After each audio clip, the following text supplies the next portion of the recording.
Why are we going to keep silent? Which are the advantages and disadvantages in each of the two cases, according to your opinion, please? This is only a part of the question. Really, if a message arrives, then it should be known whether the alien civilization knows about our existence or not. It can be a message in general, or it can be a message directed towards the earth and towards mankind, and makes a big difference. And also, of course, there is a question who should reply, who has the right to reply, and so on.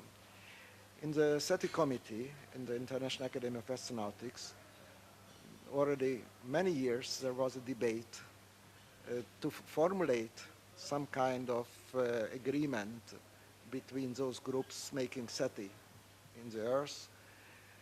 And the consensus was at the beginning that no reply should be sent before an international consultation takes place, and some international body, United Nations for instance, should decide who should reply, what should be the reply, and so on. There is a debate also whether mankind should send active signals into space, like the Eupatoria radar station is sending active messages. There are colleagues in the SETI community who argue that it is a dangerous thing and we should be silent. So really, it is not decided yet where is the limit what mankind can do or cannot do. And the S.Marino scale, which I proposed in this conference, is actually a quantitative measure of this kind of activity in that sense, whether it is completely innocent, whether it is medium size, or whether it is really something so important that it should be agreed upon by an official institution like the United Nations or not. So there are differences between the activities mentioned in this respect. Very good. Now, let me ask you a question. All these scales that you mentioned are actually scientific tools created by the scientific community for the work of the scientific community. Not quite. Another aspect of it from the very beginning in the Rio scale also, to communicate with the press, to tell the press whether discovery is really important, has a great importance, or it is uncertain, or it is absolutely false, falsificated, fake, and so on. So the Rio scale is used or should be used, but it was already used in this connection with the press after announcement of something which seems to be interesting. Okay. Now, let me ask you another question. The Rio scale, as far as I know, was conceived within the International Academy of Astronautics. And it was published on the journal of the International Academy of Astronautics, that is Astronautica. But does this ensure automatically that anyone receiving a signal should behave according to the suggestions of the International Academy of Astronautics or not? No, the Rio scale has no real influence in that sense. The protocols which were accepted by the International Academy of Astronautics and other bodies, that is a little bit different. So these protocols should have at least some influence and should limit the activity of groups when they announce something. For instance, in this first protocol, everybody agreed that every discovery should be made free, and it should be published, and shouldn't be a secret at all. And that's why all the institutions taking part in the SETI signed this protocol, and they promised to give their results open. Yes. So that's different. The Rio scale is just a tool. It is Yes. nothing obligatory. A tool which can be used if somebody wants to do it, Yeah. or can be neglected if somebody has no willingness to use it. Okay.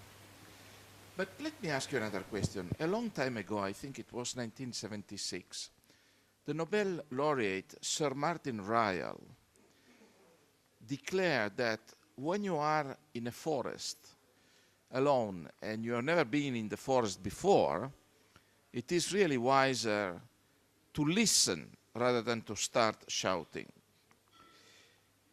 And I think many followers were supporting Sir Martin Ryle's idea. What is your opinion about that? Would you accept Sir Martin Ryle's suggestion, or would you also favor sort of sending messages from ourselves to the extraterrestrials? I gave already the answer. Yes. It depends on the character of the message and the intensity of the message. It would be an absolutely stupid thing to say that nothing should be sent into outer space because all the television and radio and the planetary radar transmissions are going to the stars. Yes. So on the one side, there is an activity already since decades on the Earth which is visible from a great distance. So that is a nonsense to limit this kind of activity. On the other side, if you send a message directed or omnidirectional, which has a intensity much higher than the background of the Earth, and this is the S.Marino scale actually, what I am mentioning now, then you be cautious. And I understand those who say that if the probability is small, even if the probability is small, that there is a danger connected with such a transmission.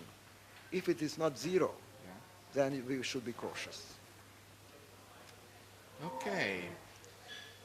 Well, I'm just wondering about the kind of stars that you regard as best candidates for a signal. Would you just consider the sun-like star, or you would also include other stars? Yes, my opinion changed in the years, Okay.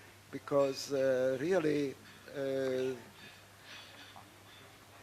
this problem is seen a little bit differently nowadays than it was earlier. Nowadays we are speaking about the possibility that, for instance, in the solar system there is life on a satellite of Jupiter which is outside the habitable zone, and might be that there are habitable planets or moons in systems which are very different from our solar system. So I wouldn't limit myself just sun-like stars at all. It is, nobody knows exactly the answer. Yes, yes. Okay, let me now go over to the other delicate point of whether a reply might be a good idea or not a good idea. So my question is, in what case do you think we could send a response? Well, if it is a directed message, it is obvious that they know that humanity is existing, then a reply is a must, of course. If there is something catched, which is a general beacon only, and not directed towards the Earth, then it should be a long consultation before answering at all. That's my opinion. False information. They Well, may be hostile. Exactly. Now, what about this possibility that they send us false information, but we regard this information as true? So we do reply, and by doing so, we commit ourselves to the bad future. One can make different hypotheses in this respect, really. Not long ago, we had a paper on the problem whether in such a message there can be some kind of computer virus which destroys our computer networks and so on. So there are some theories or hypotheses that such a message can be dangerous. But I am not a specialist in it. I don't know. I can't answer the question in this sense. Well, let me ask you another question. Just in case we receive a message, according to your opinion, who would be the best authority in the world to think and prepare a reply for this message? As you know, there is a big debate on this point now within the SETI community. There is a subcommittee of the study group which is dealing with this problem, and there is no result yet, I think. So my personal opinion is that people within the SETI community should be involved, certainly. Yeah. But probably also people from outside the community should be involved in a decision. It is difficult to know. It is difficult to answer the question now, but I agree with those people who say that that is a topic which should be discussed in advance and not only afterwards. Sure, sure. Well, this seems to be very reasonable. So essentially, what you would expect is that if an alien civilization is met, it might more likely be peaceful rather than a warrior civilization or anyway a danger to us. Unfortunately, however, the history of humankind Yes. shows that when two different civilizations with even just a few centuries of difference in progress came all of a sudden in touch with each other, and of course I'm thinking of the Spaniards when they landed in America, well, we all know that a big war started and so on and so forth. There were heavy losses and so on.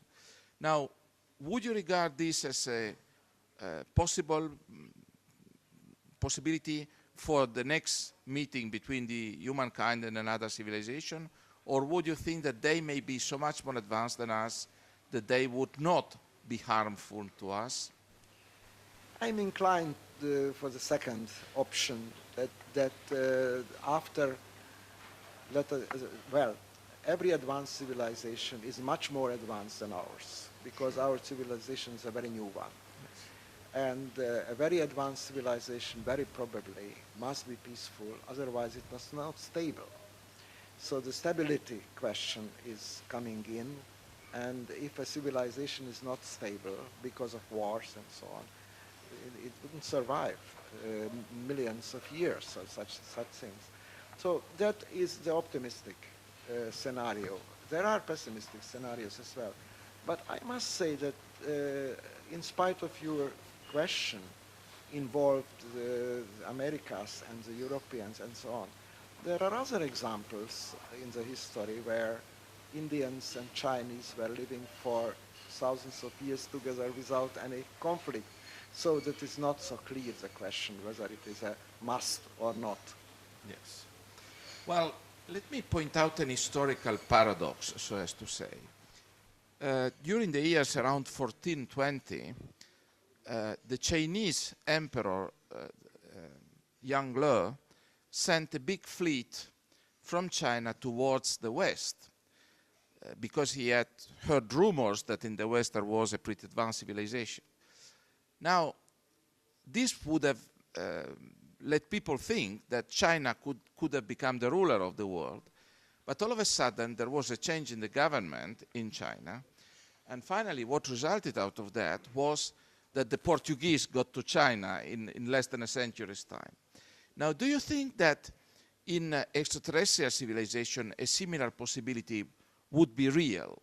So an extraterrestrial civilization might expand up to a certain point and then all of a sudden stop expanding